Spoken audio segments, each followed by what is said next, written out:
¿Cuál es la parte oscura de la historia estadounidense que no recibe atención en las escuelas? Al crecer en Hawái, aprendimos muchísimo sobre la anexión de Hawái, mediante un golpe de Estado, y de los campos de internamiento japoneses durante la Segunda Guerra Mundial. No estoy seguro de que tan común es el aprendizaje en comparación con las escuelas del continente. En Nueva York, se abordó la historia de la última monarquía de Hawái y las razones detrás de su derrocamiento. Si bien no se profundizó tanto como lo haría el propio estado de Hawái, se presentó la información suficiente para entender los aspectos fundamentales del acontecimiento. Fue una experiencia enriquecedora que permitió apreciar un capítulo importante de la historia cultural de la región. No es oscuro, pero el lema estadounidense, e pluribus unum, que significa, de uno, muchos, en realidad proviene de un poema atribuido a Virgilio que describía un tipo de queso, ajo y hierbas para untar similar al pesto. Es curioso cómo algo tan simple como un poema sobre un aderezo influyó en un lema tan grande. A veces, la historia oculta cosas raras.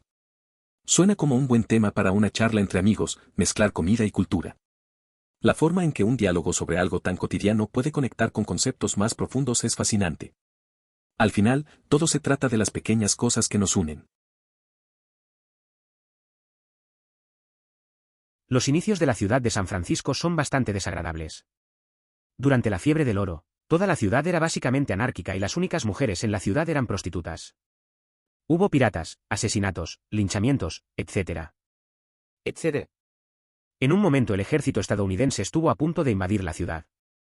La ciudad entera fue quemada 2 veces por piratas. Si alguien está interesado en un gran libro sobre San Francisco, The Barbary Coast, An Informal History of the San Francisco Underworld de Herbert Asbury, también escribió Pandillas de Nueva York. San Francisco tiene un inicio bastante complicado. Durante la fiebre del oro, era un lugar sin leyes y las pocas mujeres que había eran prostitutas. Había piratas, asesinatos y varios disturbios. La ciudad fue quemada en 2 ocasiones por piratas. Es interesante pensar en cómo de ese caos surgió una ciudad tan importante. Hay un libro recomendable sobre esto, The Barbary Coast, que cuenta todo este trasfondo. Como profesor de historia de secundaria, no me ando con rodeos. Enseño nuestra historia tal como sucedió. Esto horroriza a algunos niños, fascina a otros y enfurece a otros, pero si quieren ser ciudadanos concienzudos y seres humanos decentes, necesitan saber la verdad. Además, soy nieta de un nativo americano, por lo que personalmente me dedico a asegurarme de que mis alumnos sepan que aquí no se trata solo de los blancos, y su historia. Es interesante ver cómo los profesores abordan la historia. Creo que es crucial enseñar las cosas como fueron, sin ocultar nada. Algunos alumnos se sorprenderán, otros se enfadarán, pero eso es parte del aprendizaje. Además, la conexión personal que tienes con la historia seguramente añade una dimensión extra a tus clases. Es importante que los estudiantes comprendan las múltiples perspectivas de nuestra historia. Las guerras fronterizas entre Missouri y Kansas. Aprendí muy poco al respecto en una escuela de Missouri. Después de graduarme, crucé las fronteras estatales hacia Kansas y aprendí que era una parte importante de la clase de historia para los estudiantes de Kansas. Es curioso cómo a veces no nos cuentan toda la historia en la escuela. Recuerdo que, tras graduarme, crucé a Kansas y me di cuenta de que muchas cosas que no sabía eran muy importantes para ellos. Me hice preguntas sobre por qué hay esa diferencia en la enseñanza. Al final, me pareció interesante conocer un poco más sobre ese conflicto y cómo ha marcado la identidad de esos estados. Viví en Oklahoma la mayor parte de mi vida. Tomó la historia de Oklahoma y no se mencionó. ¿Sabes lo que se mencionó? Nativos americanos, no en Oklahoma, sino en todas partes antes de mudarse a Oklahoma. Luego, las últimas 2 semanas de la clase hablamos de los nativos americanos en Oklahoma y la lucha por la tierra. Fin de curso. Nunca me enteré de los disturbios hasta que mi papá estaba navegando aleatoriamente en Wikipedia, lo encontró y me lo mostró. Es curioso cómo a veces no aprendemos lo que realmente importa en la escuela. Viví en un lugar por mucho tiempo y nunca supe sobre esos eventos importantes. Fue mi papá quien encontró la información por casualidad. Me pregunto cuántas más historias hay que no se cuentan. Al final, se siente como si estuviéramos perdiendo parte de nuestra historia. Simplemente desconcertante. Espera, ¿qué es esto? Estoy en mi 3er año de secundaria, en Oklahoma, y esto nunca se ha mencionado. Y ya tomé historia de Oklahoma e historia de Estados Unidos. Esto me enoja y ni siquiera sé qué es todavía. ¿Un consejo? Asiste a la próxima reunión del consejo escolar de tu localidad. Llega preparado con información relevante. Sé respetuoso pero firme en tu convicción de que este tema debe estar en el currículo escolar. Recuerda que un estudiante bien informado se convierte en un excelente ciudadano. Hazles ver que ignorar los aspectos difíciles de la historia no evita que se repitan. Puede tomar varias reuniones. Escribe a los editores de periódicos. Actúa por el conocimiento. Los fanáticos de las conspiraciones simplemente no se hacen ningún favor a sí mismos. Es valioso ser sospechoso y observador sobre tales cosas, pero volverse loco y afirmar que la NASA está ocultando que la Tierra es plana solo hace que todos los descarten. Siento que casi hace más daño que bien. La verdad es que he tenido amigos que se meten en esas teorías locas. Recuerdo a uno que estaba convencido de que todo era un engaño. Al final, sus argumentos eran tan absurdos que nadie le creía. A veces, tener un poco de escepticismo está bien, pero llevarlo al extremo solo lleva a que la gente ignore el mensaje. Es raro, pero así es como funciona. Si lees La riqueza de las naciones de Adam Smith, hay una breve sección que habla de cómo Cristóbal Colón era un idiota que no sabía que tan grande era el mundo, pero que tuvo mucha suerte de que hubiera un continente desconocido allí. En el siglo XVIII parece de conocimiento común que Cristóbal Colón no era un héroe. Me pregunto qué provocó la idolatría de Cristóbal Colón. Editar, correcciones de texto menores. Es curioso. En mi escuela, siempre nos enseñaron que Colón fue un héroe, pero ahora veo que muchos piensan diferente. Me acuerdo de un amigo que siempre decía que Colón solo tuvo suerte. De hecho, su viaje fue más un accidente que una hazaña. Luego, empecé a cuestionar lo que nos enseñaban. La historia puede ser complicada, y a veces hay que mirar más allá de la versión popular. En Nueva York aprendimos sobre la última reina de Hawái y por qué fue derrocada. Quiero decir, probablemente no con el nivel de detalle que el estado de Hawái enseñaría, pero aún así fue suficiente para cubrir los conceptos básicos. Suena interesante. Aprender sobre la última reina de Hawái y su derrocamiento puede ser bastante revelador. Me imagino que es un tema que muchos no conocen bien. En la escuela, generalmente no nos enseñan todo lo que debería sobre la historia de así que cualquier información adicional siempre es buena. ¿Te impactó la historia? Alguien mencionó esto en un comentario que recibió bastante voto positivo en la parte superior de este hilo. Lo primero que pensé fue que alguien necesita hacer una película sobre esto porque sin duda lo aclarará. Nunca había oído mencionar esto antes de esta noche. No conocía esa historia hasta leer el comentario. Me parece curioso cómo a veces pasan cosas tan interesantes y apenas se habla de ellas. La idea de hacer una película suena bien, seguro que podría atraer la atención que merece. Es agradable descubrir temas nuevos y ver cómo otros los aprecian también. Ampliando esto, en realidad no todos vivían en praderas en tipis o cabañas o como quiera llamarlos. Tenían civilizaciones en toda regla y la mayoría vivía en casas como los europeos que los diezmaron. Nuestra historia hace que parezca que eran bárbaros salvajes cuando en realidad no lo eran. La antigua ciudad de Cahokia, situada cerca de lo que hoy es San Luis, alcanzó una población superior a los 30.000 habitantes en su apogeo alrededor del año 1150, superando así a la Londres medieval. Este asentamiento, de gran trascendencia, se destacó por su tamaño y organización, convirtiéndose en uno de los centros urbanos más importantes de su época en América del Norte. La doctrina Monroe, el Álamo, la guerra entre México y Estados Unidos, la guerra hispanoamericana y el corolario de Roosevelt, y eso es todo desde que estaba en la escuela secundaria. Aunque, para ser justos, soy de Nueva Inglaterra, así que pasamos más tiempo viendo otras cosas como la guerra del rey Phillips. No mucho que agregar. En la escuela, esos temas fueron importantes, pero no siempre lo eran para todos. Recuerdo que en mi clase algunos se interesaban más por otros eventos. El enfoque dependía del profesor y de los intereses de los alumnos.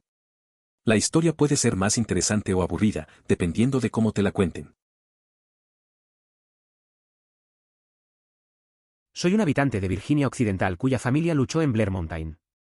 Fui a una escuela pública en Virginia Occidental y me exigieron que tomara historia de Virginia Occidental como clase en la escuela primaria y secundaria.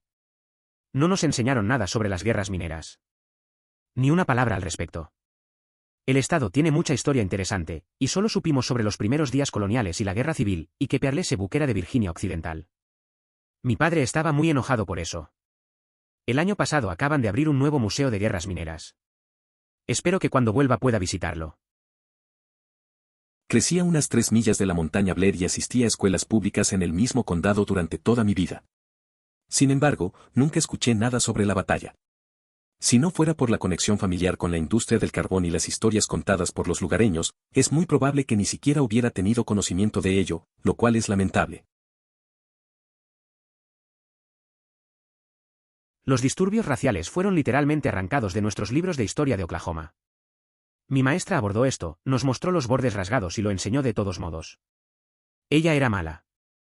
Editar. Obviamente no tengo forma de demostrar que a un libro de texto que había leído hace más de 10 años se le arrancaron esas páginas, pero me puse en contacto con una antigua maestra que era la madre de mi amiga.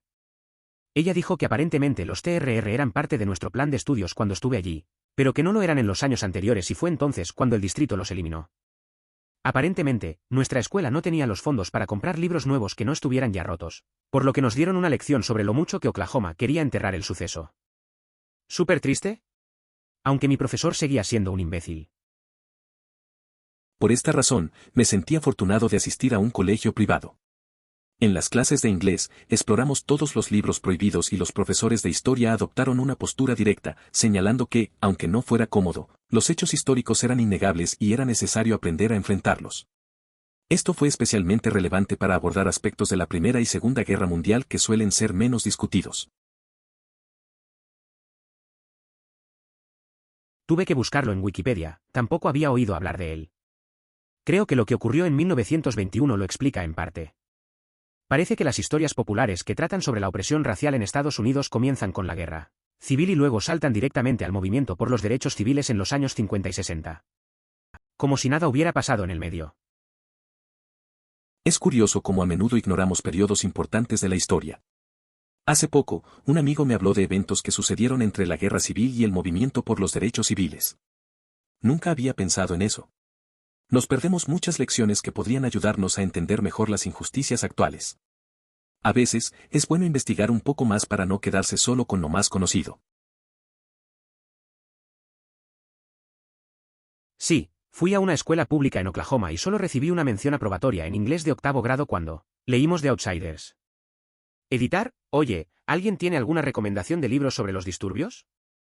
Me gustaría compensar lo que debería haber aprendido hace años. Entiendo lo que dices. A veces, en la escuela, no cubren todo lo que debería. Recuerdo a un amigo que aprendió sobre eventos importantes por su cuenta, leyendo más tarde en su vida. Es genial que quieras aprender más. Hay muchos libros que pueden ayudarte a entender mejor esos temas. Te animo a que busques algunos, seguro que te van a servir. Cuando apareció en Stranger Things, todo lo que sabía era que los programas sonaban similares a programas de los que solo conozco un poco.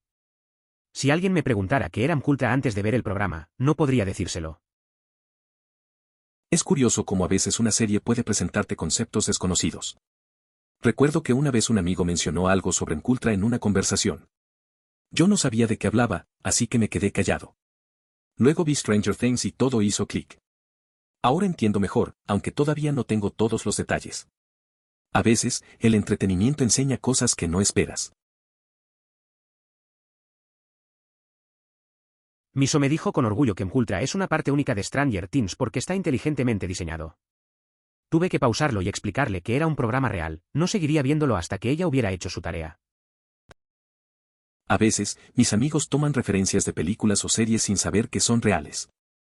Una vez, uno me dijo que una escena de una película de terror era lo más loco que había visto. Le tuve que contar que en realidad inspiraron esa escena en un evento real. Al final, se fue a investigar y la próxima vez que hablamos, estaba más interesado en la historia detrás. Mi padre, que fue a la escuela en los años 70, nunca escuchó nada de las cosas violentas que hicieron los japoneses, excepto Pearl Harbor. Cuando me preguntó qué estaba estudiando le dije la violación de Nankín por los japoneses. Pensó que estaba hablando de una persona real llamada Nankín siendo violada y estaba terriblemente confundido. Es curioso cómo las generaciones tienen diferentes perspectivas sobre la historia. Mi amigo también tenía una idea limitada de lo que pasaba en el mundo. Le conté sobre un evento histórico que era devastador y se quedó sorprendido. A veces, hay que recordar que la educación y la información cambian con el tiempo y que lo que una persona sabe puede ser muy diferente de la realidad. De hecho, en el Reino Unido no nos enseñan nada al respecto. Nunca se menciona, porque aquí era solo una nota a pie de página de las mucho más importantes guerras napoleónicas. Cuando cubran ese periodo en las clases de historia británica, oirás mucho sobre Napoleón, Nelson, Trafalgar, Pitt el Joven, Wellington y Waterloo, y nada sobre Estados Unidos. Ni siquiera cubren la guerra revolucionaria estadounidense. Es curioso cómo en el sistema educativo de la United Kingdom se pasa por alto la guerra de independencia americana. Crecí pensando que todo giraba en torno a las guerras más importantes como las napoleónicas. Recuerdo una vez, un amigo me preguntó sobre la Revolución Americana y no sabía qué decirle. Al final, nos pusimos a buscar en Internet. Es raro cómo algunos eventos que forman parte de la historia de otros países no se enseñan. Crecí a unas 3 millas de la montaña Blair, asistí a escuelas públicas toda mi vida en ese mismo condado y nunca escuché nada sobre la batalla. Si no fuera porque mi familia está en el negocio del carbón y los lugareños me cuentan historias, tal vez ni siquiera me habría enterado. Es triste. Es interesante cómo a veces la historia se pasa por alto. Crecimos en lugares donde ocurrieron eventos significativos y ni siquiera los aprendemos. Me recuerda a un amigo que vivía cerca de una antigua mina y nunca le hablaron de su historia. Solo se enteró por su abuelo, quien le contaba anécdotas. Es una pena que haya tanto conocimiento perdido en el camino. Siempre hay más allá de lo que nos enseñan en la escuela. Nunca había oído hablar de esto, en absoluto, y fui a Wikipedia para obtener más información. El artículo es atroz. Si usted o alguien más que conoce está calificado para solucionarlo, al menos tendrá un agradecido aficionado a la historia estadounidense. No sabía que existía eso. Fui a Wikipedia y la verdad es que la entrada está muy mal. A veces es frustrante ver cómo algunos temas importantes no reciben el cuidado que merecen. Si alguien tiene el tiempo y la habilidad para mejorarla, sería genial. A todos nos viene bien un poco más de información con calidad. Siempre hay espacio para mejorar lo que sabemos sobre la historia. Todavía están por aquí. Proporcionan guardias de seguridad a varios contratistas gubernamentales en Washington y sus alrededores. Cuando entregaba pizzas allí, tenía órdenes permanentes de mi jefe, que venía de Virginia Occidental, de que si algún cliente de reparto resultaba ser un Pinkerton, debía llevar las pizzas a la tienda sin venderlas. Soy originario del noreste de Pennsylvania. Compartimos una perspectiva parecida a la de su jefe en relación con Pinkerton. Esta organización causó muchas muertes y sembró el miedo entre los mineros de carbón en esta región. Vale la pena saberlo, sin saber cosas así, parece que pasamos de estar cubiertos de hollín y ganar lo suficiente para comer y permitirnos un apartamento al glamour de los años 50. Mucha gente murió para lograr ese progreso. Los sindicatos son algo de lo que la gente se burla ahora, pero son la única razón por la que a la mayoría de nuestros padres y abuelos les fue bien mientras crecían. Es interesante ver cómo la vida ha cambiado con el tiempo. Antes, la lucha era real y muchos sacrificaron mucho para que otros pudieran tener una vida mejor. La gente a menudo ignora el trabajo duro detrás de los beneficios que tienen hoy. A veces es fácil olvidar lo que hizo falta para llegar a donde estamos ahora. Solo queda reflexionar sobre eso y valorar el esfuerzo de quienes vinieron antes. Por eso me alegré de haber ido a una escuela secundaria privada. Básicamente, seguimos todos los libros prohibidos durante el inglés de la escuela secundaria y nuestros profesores de historia tenían un enfoque de puede que no te guste, pero esto sucedió, tendrás que aprender a lidiar con ello, especialmente con algunos de los libros de los que menos se habla. Cosas de la Primera y Segunda Guerra Mundial. Es interesante pensar en cómo la educación puede ser diferente según el lugar. En mi caso, tuve amigos que no tuvieron la misma experiencia y a veces se perdieron información importante. A veces, las historias que no se cuentan son las que más necesitamos. Creo que es bueno recordar lo que pasó, aunque no nos guste. Aprender de la historia tiene su valor. Soy miembro de la nación Choctaw por parte de mi padre, sin embargo, no crecí en esa cultura. Sin embargo, es interesante que si rastreas a mi familia hasta mediados del siglo XIX, más o menos, uno de mis antepasados fue adoptado en la tribu cuando era niño. Es porque ella fue el último miembro superviviente de una tribu que fue aniquilada. Es curioso cómo la historia familiar puede conectar con algo más grande. La idea de que alguien en tu línea de sangre fue adoptado por una tribu muestra cómo las culturas pueden entrelazarse. Aunque no creciste en esa cultura, esa conexión sigue estando ahí. A veces, esas historias del pasado nos recuerdan de dónde venimos y cómo la vida puede cambiar el curso de una familia. Sé que hubo una guerra de Corea. No tengo idea de cuándo fue ni de qué se trataba. ¿Qué es? Todavía está en curso. Nunca se firmó ningún acuerdo de paz, solo un alto el fuego. Tanto Corea del Norte como Corea del Sur consideran que la otra es un gobierno rebelde y legítimo que controla la mitad de la nación. Es curioso cómo a veces las guerras no terminan realmente. Recuerdo que un amigo una vez comentó sobre un conflicto que parecía olvidado, pero que aún afecta a millones. La división entre Corea del Norte y del Sur es un recordatorio de que las tensiones pueden persistir. Siempre hay historias detrás de los conflictos, y a veces, esas historias se quedan sin resolver. Más tarde, Eratóstenes redondeó el resultado a un valor final de 700 estadios por grado, lo que implica una circunferencia de 252.000 estadios, probablemente por razones de simplicidad de cálculo, ya que el número mayor es divisible por 60. 16. Repitiendo el cálculo de Eratóstenes con datos más precisos, el resultado es 40.074 kilómetros, lo que supone una diferencia de 66 kilómetros, 0,16%, con respecto a la circunferencia polar de la Tierra actualmente aceptada. 17. 1700 años después de la muerte de Eratóstenes. Mientras Cristóbal Colón estudiaba lo que Eratóstenes había escrito sobre el tamaño de la Tierra, eligió creer, basándose en un mapa de Toscanelli, que la circunferencia de la Tierra era un tercio más pequeña. Si Colón hubiera zarpado sabiendo que el valor de la circunferencia mayor de Eratóstenes era más preciso, habría sabido que el lugar donde tocó tierra no era Asia, sino un nuevo mundo. 18. Las matemáticas no funcionan así, Chris. Es curioso cómo a veces la matemática puede llevar a conclusiones tan diferentes. Recuerdo una vez que un amigo decidió calcular la distancia a un lugar usando solo su sentido común. Al final, se perdió y tardó el doble de tiempo en llegar. Como Columbus, a veces ignoramos los datos que tenemos y nos aferramos a lo que queremos creer. No todos están hechos para navegar. Nací en 1970 y soy negro. Hasta que ya era adulta, nunca me di cuenta de que todo esto estaba sucediendo apenas unos años antes de que yo naciera. De alguna manera llegué a creer que el racismo realmente malo terminó en algún momento antes de que yo naciera. Fui a una escuela muy conservadora, mayoritariamente euroamericana. No fue hasta los últimos años que llegué a comprender por lo que pasaron mis padres. Qué fresco estaba todo. Cuando era joven, todo parecía hace mucho tiempo. Como persona de mediana edad, puedo ver lo reciente que fue en realidad. Es curioso cómo la perspectiva cambia con el tiempo. De niño, a veces parece que los eventos históricos están tan alejados que no nos afectan. Pero al crecer, te das cuenta de que son parte de la vida de tus padres y de las experiencias de quienes te rodean. Lo que una vez parecía lejano se vuelve más claro y personal. Es un recordatorio de cómo la historia y la vida se entrelazan. Tenochtitlán tenía una población de más de 1 millón en su apogeo y se cree que era la ciudad más poblada del mundo en ese momento. Esto fue antes de que los europeos descubrieran América. No lo recuerdo muy bien, pero creo que fue entre el 800 y el 1100 después de Cristo. Es interesante pensar en Tenochtitlán y su gran población. Imaginar una ciudad tan grande y avanzada, mucho antes de que llegaran los europeos, es impresionante.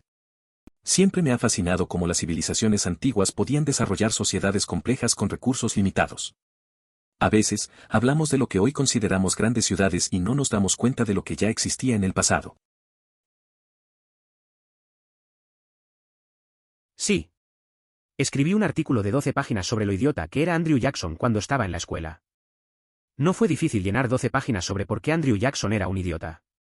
Aún así hice el billete de $20 de todos modos. Editar, sí, quise decir 20. Creo que todos hemos tenido que escribir sobre personajes históricos que no nos caen bien. A mí me pasó con algunos líderes políticos. Es fácil encontrar razones para criticar a alguien cuando su legado tiene tantos puntos negativos. Al final, esos personajes siguen siendo parte de la historia, aunque no nos gusten. Y sí, el tema de los billetes es raro a veces. Yo mismo estoy sorprendido. Terminé asistiendo a una de las mejores facultades de ingeniería y todos pensaban que yo era el único texano, que sobrevivió a los estragos de la educación tejana. Me tomó un tiempo, y presentarles a muchos de mis amigos de mi escuela, para que se dieran cuenta de que al menos fui a la única escuela que era la excepción, aunque de donde soy había varias buenas escuelas. Las escuelas secundarias en ciudades grandes de Texas son realmente impresionantes. Por otro lado, las instituciones educativas en poblaciones más pequeñas de Texas pueden resultar increíblemente limitantes. Además de los fondos adicionales para la guardería, nadie considera que los niños estén en la escuela/guardería por mucho más tiempo que la jornada de 10 horas. Los dejas y los recoges antes y después del trabajo, por lo que esencialmente están al cuidado de otra persona durante más de 11 horas, dependiendo de tu viaje. No sé ustedes, pero los míos quieren estar en casa y relajarse tanto como yo. Entiendo lo que dices. A veces parece que estamos en una constante carrera. Recuerdo que un amigo siempre hablaba de cómo sus hijos solo querían llegar a casa después de la escuela. Pasaban tanto tiempo fuera, y al final del día solo necesitaban ese rato para relajarse. Es importante encontrar ese equilibrio entre el trabajo y la familia. Todos necesitamos un respiro al final del día. Ese es un horario increíble. Si odiabas tu trabajo igual a nunca estuviste a más de 2 días de un día o el fin de semana libre, y si te gustaba tu trabajo igual a jornadas laborales más largas, significaban que podías hacer más trabajo en lugar de tener que dejarlo para el día siguiente, por ejemplo. ¿En qué línea de trabajo estabas? No soy la persona que inició el tema, pero trabajé en seguridad en pozos de gas natural y tenía un horario similar. Fue una experiencia increíble que extraño constantemente. Luego, me cambiaron a turnos de 12 horas con horas extras opcionales y volví a sentirme descontento. Para completar las 40 horas, necesitaba hacer al menos un turno más de 12 horas. No era trabajo difícil, pero estaba lejos de mi pareja durante demasiado tiempo y en horarios extraños, lo que limitaba nuestro tiempo juntos. No OP, pero trabajé en seguridad en pozos de gas natural y tenía ese horario exacto. Fue glorioso. Lo extraño todos los días. Luego me volvieron a cambiar a 3 turnos de 12 horas con horas extras opcionales y volví a odiar la vida. Obtener 40 horas completas significaba tomar al menos un 12º más. No fue un trabajo duro, pero fue un asco estar lejos de mi prometida tanto tiempo y en horas extrañas. Yo trabajaba por las noches y ella trabajaba por la tarde, así que no teníamos mucho tiempo juntos además de dormir. Parece que tenías un buen horario en el trabajo de seguridad. Es una pena que te hayan cambiado a turnos más largos. La vida puede ser dura cuando trabajas muchas horas y no pasas tiempo con tus seres queridos. Es importante encontrar un equilibrio, especialmente con una pareja. Ojalá puedas volver a un horario que funcione mejor para ti. Por favor, considere suscribirse si lo disfrutó. Emoticono corazón.